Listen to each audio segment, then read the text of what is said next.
ألا بذكر الله تطمئن القلوب. بسم اللہ الرحمن الرحیم۔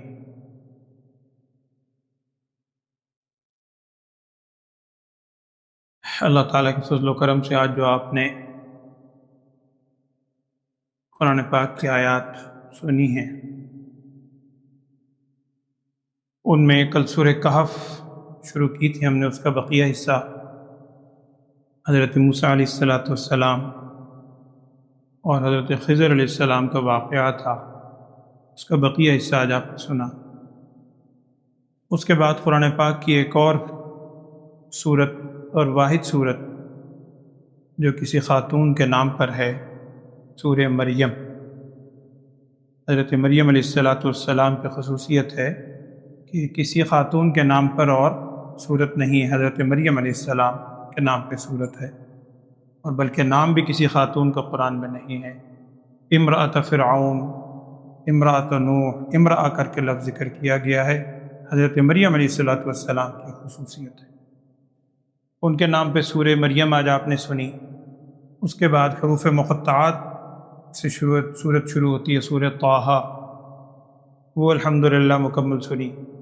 اور اس کے بعد سورہ الانبیاء، ان میں انبیاء علیہ السلام کے بہت سے واقعات ہیں۔ اس سورہ انبیاء کا آج آغاز ہوا ہے، تقریباً نصف آج آپ نے سنی ہے، نصف حصہ سورت انبیاء کا کل آئے گا، اور اسی میں انبیاء علیہ السلام کے واقعات بھی آئیں گے۔ کل جو منزل پہ بات ہوئی تھی سورہ بنی اسرائیل کے حوالے سے، اس سورہ بنی اسرائیل میں بہت سے احکامات کا تذکرہ بھی ہے۔ میں صرف اس میں سے ایک چیز آپ سے عرض کر دیتا ہوں، وہ یہ ذرا بچوں کو تھوڑا سا خاموش کریں۔ اس میں ایک آیت آپ نے سنی تھی، چند آیات بلکہ تسلسل کے ساتھ ہیں، جس میں بیان کیا گیا تھا وَقَضَىٰ رَبُّكَ أَلَّا تَعْبُدُوا إِلَّا إِيَّاهُ وَبِالْوَالِدَيْنِ إِحْسَانًا إِمَّا يَبْلُغَنَّ عِندَكَ الْكِبَرَ أَحَدُهُمَا أَوْ كِلَاهُمَا فَلَا تَقُل لَّهُمَا أُفٍّ وَلَا تَنْهَرْهُمَا وَقُل لَّهُمَا قَوْلًا كَرِيمًا، اور آگے پوری تفصیل تھی۔ قرآن پاک میں چند ایسے مقامات ہیں جہاں اللہ جل شانہ نے توحید کے تذکرے کے فوراً بعد توحید کا تذکرہ کیا، اس کے فوراً بعد اگر کسی چیز کا تذکرہ کیا ہے تو وہ والدین کے حقوق کا ذکر کیا ہے۔ اس کی مختلف حکمتیں اہل علم نے لکھی ہیں، ان میں ایک چیز تو یہ ہے، یقیناً ہر چیز کا خالق اللہ تعالیٰ کی ذات ہے، ہر چیز کے خالق وہی ہے، پیدا کرنے والی وہی ہے، لیکن اللہ تعالیٰ نے اس دنیا کو دارالاسباب بنایا ہے۔ دنیا میں انسان کے وجود میں آنے کا جو سبب اللہ نے بنایا ہے وہ اس کے والدین کو بنایا، اور پھر ہم دو اقسام بیان کرتے ہیں عام طور پر، کہ ایک حقوق اللہ، پوری ایک لسٹ بعض اوقات سمجھائی جاتی ہے، اور ایک حقوق العباد، بندوں کے حقوق۔ تو بندوں کے حقوق میں جو سب سے مقدم حق ہے وہ والدین کا ہے۔ وَقَضَىٰ رَبُّكَ أَلَّا تَعْبُدُوا إِلَّا إِيَّاهُ وَبِالْوَالِدَيْنِ إِحْسَانًا۔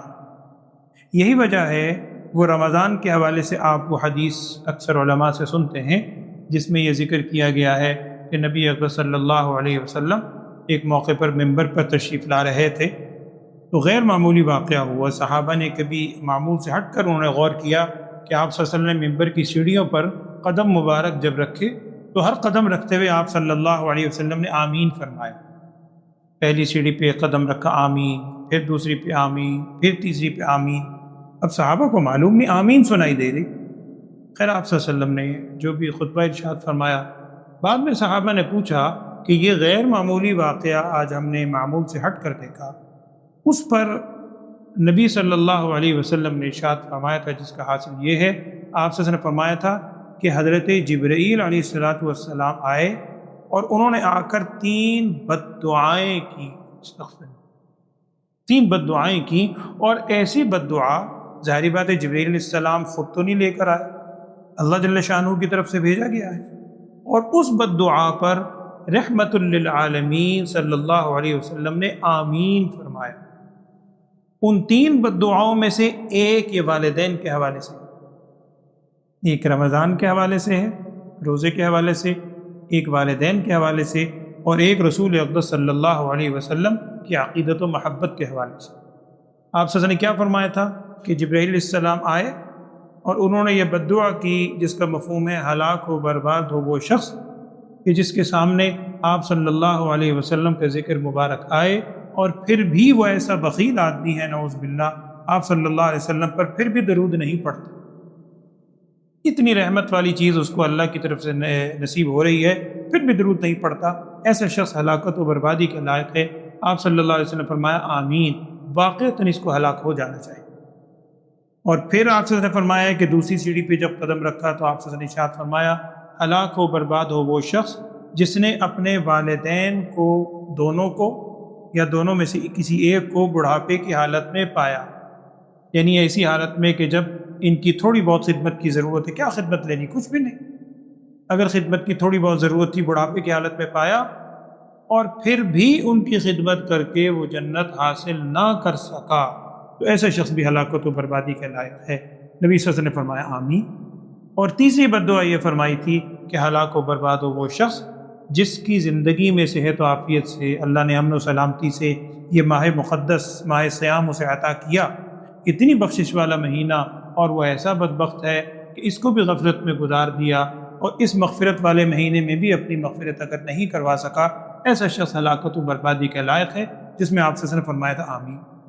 تو ایک بد دعا اس میں والدین کے حوالے ہی سے تھی کہ والدین تو، اور علماء نے لکھا ہے کہ جنت کے حصول کا سب سے آسان ترین راستہ، سب سے آسان ترین راستہ یہ ہے کہ والدین کو خوش کریں۔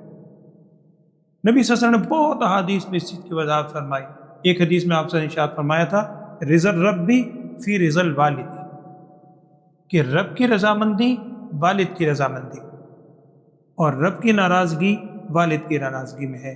اگر والد آپ سے خوش ہیں، یہ اس بات کی دلیل ہے کہ انشاءاللہ آپ کا رب بھی آپ سے۔ ہاں اصول دیے ہیں، قرآن نے اصول دیے ہیں، اصول یہ ہیں کہ والدین کی اطاعت انتہائی ضروری لازمی ہے، لیکن ایک اصول قرآن میں بھی ہے، حدیث میں بھی نبی صلی اللہ علیہ وسلم نے ارشاد فرمایا۔ وہ حدیث کا جملہ یہ ہے کہ لا طاعت لمخلوق، کسی بھی مخلوق کی اطاعت نہیں ہے فی معصیت خالق، جس میں خالق کی نافرمانی ہو۔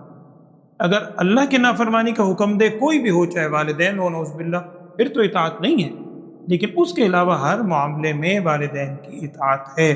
تو جن کے والدین حیات ہیں اللہ تعالی ہمیں ان کی قدر کرنے کی توفیق دے۔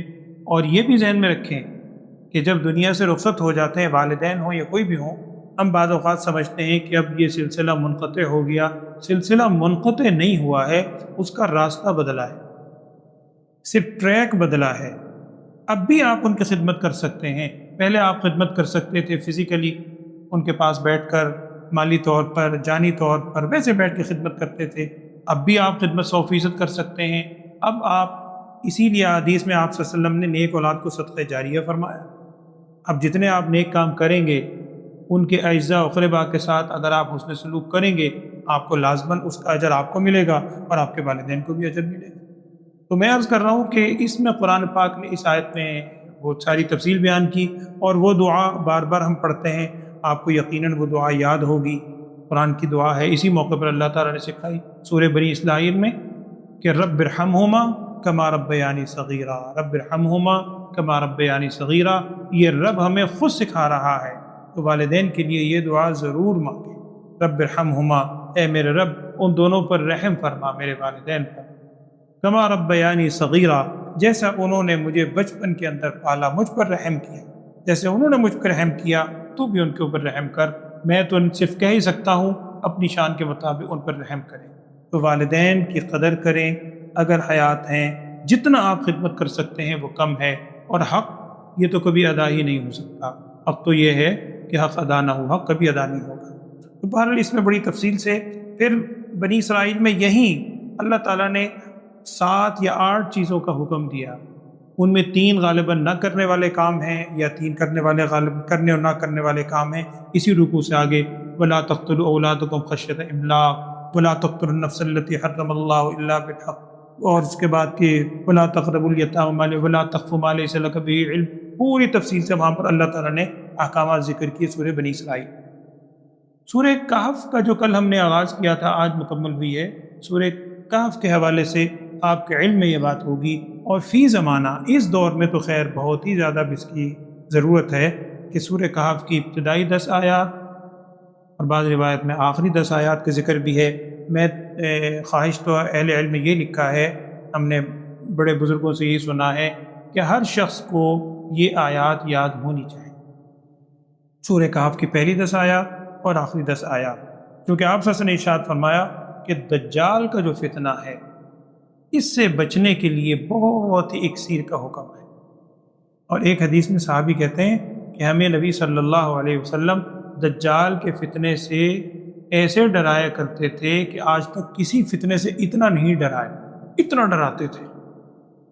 اور یہ فی زمانہ آپ کبھی غور کر کے دیکھیے گا، یہاں علماء نے لکھا ہے کہ صحابہ کیوں ڈرتے تھے اتنا؟ ظاہری بات ہے موت سے تھوڑی ڈرتے تھے کہ وہ آ کے مار دے گا، مرنے کے لیے تو تیار ہیں، صبح و شام جا رہے ہیں، جانیں قربان کر رہے ہیں، شہید ہو رہے ہیں۔ ڈرتے اس لیے تھے اتنا زیادہ کہ اس دور میں اپنا ایمان بچانا مشکل ہو جائے گا، ایسا فتنے والا دور ہوگا کہ حق اور باطل میں امتیاز ختم ہو جائے گا۔ کسی کو نہ کہیں، آج کل ہمارے سامنے اس میڈیا کے ذریعے سے اس قدر ڈھنڈورا کسی چیز کا پیٹ دو کہ آپ کو سچ اور جھوٹ میں امتیاز ہی ختم ہو، بلکہ جو جھوٹ ہے اس کو لوگ سچ سمجھنے لگتے ہیں۔ یہ تو میں ایک مثال دے رہا ہوں، اس کی بے شمار ہزارہ مثال ہیں۔ جوں دن آگے بڑھتے جا رہے ہیں یہ چیزیں بالکل آشکارا ہوتی جا رہی ہیں۔ ہمیں صرف تبصرے نہیں کرنے ان پہ، ہمیں اس موقع پر ان چیزوں کو فوکس کرنا ہے۔ میں پھر عرض کر رہا ہوں کہ سورہ کہف کی آیات خود بھی یاد کریں، بچوں کو یاد کرائیں۔ آسان صورت اس کی یہی ہے، آپ یاد کر لیں، نمازوں میں پڑھنے کی عادت ڈال لیں، جو آپ نے سنتیں پڑھنی ہیں، نوافل پڑھنی ہے، اس کو پڑھیں، آپ کو خود بخود یاد ہو جائیں گی۔ ایک دن یاد نہیں ہوگی، دوسرے دن نہیں ہوگی، تیسرے چوتھے دن خود یاد ہو جائیں گی۔ تو سورہ کہف کی پہلی آیات اور آخری 10 آیات، اور یہ سورہ کہف ان صورتوں میں سے بھی ہے جن کے بارے میں نبی صلی اللہ علیہ وسلم نے ارشاد فرمایا تھا کہ ہر جمعے کو اگر کوئی شخص یہ سورہ کہف پڑھ لی، یقیناً آپ میں سے سب کو ہی تقریباً معمول ہوگا، اللہ مجھے بھی توفیق دے کہ جس کا یہ معمول ہے تو اللہ جل شانہ اس جمعے اور اگلے جمعے کے درمیان اللہ تعالیٰ اس کے گناہ معاف فرما دیتا ہے، ایک نور اللہ تعالیٰ اسے عطا فرماتا ہے، اور بہت فضائل بیان ہوئے سورہ کہف کے۔ اس سورہ کہف میں جو واقعہ ہے میں 1 منٹ میں عرض کر دیتا ہوں، جس وجہ سے کہف کہا جاتا ہے اس کو۔ وہ غار والا واقعہ ہے، اور بات وہی ہے کہ کفار مکہ نے ایک سوال سیکھے تھے۔ کتابوں میں لکھا ہے کہ یہ لوگ گئے تھے مدینہ، یثرب پہلے اس کا نام تھا، وہاں جا کر اہل کتاب سے انہوں نے پوچھا کہ جی اس طرح ہمارے یہاں ایک ہستی آئی ہے، محمد صلی اللہ علیہ وسلم نبوت کے دعوے دار ہیں۔ انہوں نے 3 سوال سکھلائے، اور وہ تینوں ایک ہی جگہ میں مذکور ہیں، سورہ بنی اسرائیل اور سورہ کہف، تینوں سوال وہاں مذکور ہیں۔ انہوں نے 3 سوال سکھلائے، اور لکھا ہے کتابوں میں، یہاں تک انہوں نے بتلا دیا تھا کہ دیکھو اگر 2 سوالات کے جواب وہ تفصیل سے دے دیں تفصیلاً، اور 1 سوال کا جواب تفصیلاً نہ دیں، اور سوال بھی سکھلا دیے تھے کہ یہ سوال تفصیلاً ہو، یہ تفصیلی نہ ہو تو سمجھ لینا سچے نبی ہیں، اور اگر سب کا تفصیلی جواب دیں یا ترتیب بدل جائیں تو پھر ڈرنے کی ضرورت نہیں۔ اس حد تک پہچانتے تھے، الذین آتیناہم الکتاب یعرفونہ کما یعرفون ابناءہم، اپنی اولاد کی طرح پہچان۔ وہ سوال کیا سکھلائے تھے؟ ایک انہوں نے پوچھا تھا کہ ان سے جا کر پوچھیں کہ وہ غار والوں کا کیا واقعہ ہے، وہ جو غار میں جا کے چھپ گئے تھے، یہ سورہ کہف غار کو ہی کہتے ہیں۔ اور دوسرا، آج پہلی تراویح کے اندر ہی آپ نے وہ الفاظ سنے، اور دوسرا ان سے سوال کہا تھا ان سے پوچھیں کہ وہ ہستی جس نے پوری دنیا پہ مشرق سے مغرب تک حکومت کی تھی وہ کون تھا؟ وَيَسْأَلُونَكَ عَنْ ذِي الْقَرْنَيْنِ، وہ پورا رکوع آ گیا، حتیٰ اذا بلغ مغرب الشمس مطلع الشمس بین السدین، ساری تفصیلات۔ اور تیسرا سوال انہوں نے پوچھا تھا کہ ان سے جا کر روح کے بارے میں پوچھیں، وَيَسْأَلُونَكَ عَنِ الرُّوحِ، یہ بھی 15ویں پارے میں سورہ بنی اسرائیل میں آئے تھے۔ اور انہوں نے کہا تھا اگر روح کا سوال تفصیلی نہ دیں، باقی سوال تفصیلی دے دیں جواب، تو سمجھ جانا سچے نبی ہیں۔ اور یہی ہوا، روح کے بارے میں صرف یہ الفاظ ہیں، وَيَسْأَلُونَكَ عَنِ الرُّوحِ قُلِ الرُّوحُ مِنْ أَمْرِ رَبِّي، بس وَمَا أُوتِيتُم مِّنَ الْعِلْمِ إِلَّا قَلِيلًا، آپ کو تھوڑا سا علم دیا گیا۔ اللہ تعالیٰ فرما رہے ہیں خالق کے مقابلے میں تو ہے۔ اور جب کہف کا ذکر آیا تو پوری تفصیل، وہ واقعہ میں عرض کر رہا تھا کہ یہ کسی علاقے میں قرآن نے جتنا مختصر بیان کیا ہے وہی میں عرض کر دیتا ہوں۔ کسی علاقے میں کچھ نوجوان تھے، بادشاہ وہاں کا ظالم بھی تھا، کافر بھی تھا، یہ توحید پر ایمان رکھنے والے تھے۔ یہ بہرحال بادشاہ سے ہٹ کے چھپ کے کسی غار میں جا کے چھپ گئے، چونکہ بادشاہ نے ان کی تلاش شروع کرا دی تھی مارنے کے لیے۔ یہ غار میں چھپ گئے کہ چلو کچھ عرصہ چھپے رہیں گے، وہاں جا کر اللہ کی طرف سے انہیں نیند آ گئی، سو گئے۔ اور کتنے سال سوئے؟ تقریباً 300 سال، 309 سال کے قریب والے 300 سال قرآن کہہ رہا ہے، شک نہ کریں، سلانے والا، پیدا کرنے والا، مارنے والا وہ ہمیں بتا رہا ہے 300 سال سوئے۔ سونے کے بعد جب اٹھے، اب اٹھ کے کچھ حالات دیکھے ہوں گے دائیں بائیں، واللہ عالم، قرآن نے تو تفصیل بیان کی، ایک دوسرے کا مکالمہ ذکر کیا ہے قرآن۔ کتنا ٹھہرے؟ کم لبثت، کہنے کے لبثت یوماً او بعض یوم، ایک دن یا کچھ دن ٹھہرے ہیں۔ کسی نے کچھ کہا، بہرحال بھوک سے بھی محسوس ہوئی، انہوں نے چند یعنی جو رقم ان کے پاس تھی، سکے، کوائنز اس دور کے، وہ دے کر انہوں نے بھیجا۔ اور جب بھیجا تو وہاں جا کر اب وہ ایک شخص گیا لے کے، اب وہاں جب جا کے سکے دیے، وہ سکے آج سے 300 سال پرانے۔ اب وہ حیران کہ جی آپ کون ہیں؟ اس نے بھی کچھ ماحول بھی تبدیل دیکھا، وہ بھی حیران، ڈرتے ڈرتے۔ اس نے کہا وہ خیر میں مختصر کر رہا ہوں کہ شدہ بات جو ہے بادشاہ تک پہنچی، جو اس وقت کا بادشاہ تھا 300 سال بعد۔ یہ بادشاہ کہتے ہیں کہ ایمان والے تھے، توحید والے تھے، اور وہ یعنی ظلم و ستم والا نہیں تھا یہ بادشاہ۔ اسرائیلی روایات یہاں بہت ہیں، میں اس طرف نہیں آپ صرف کر رہا ہوں۔ اب وہ کہتے ہیں کہ وہ بادشاہ یہاں آیا، پیچھے آیا۔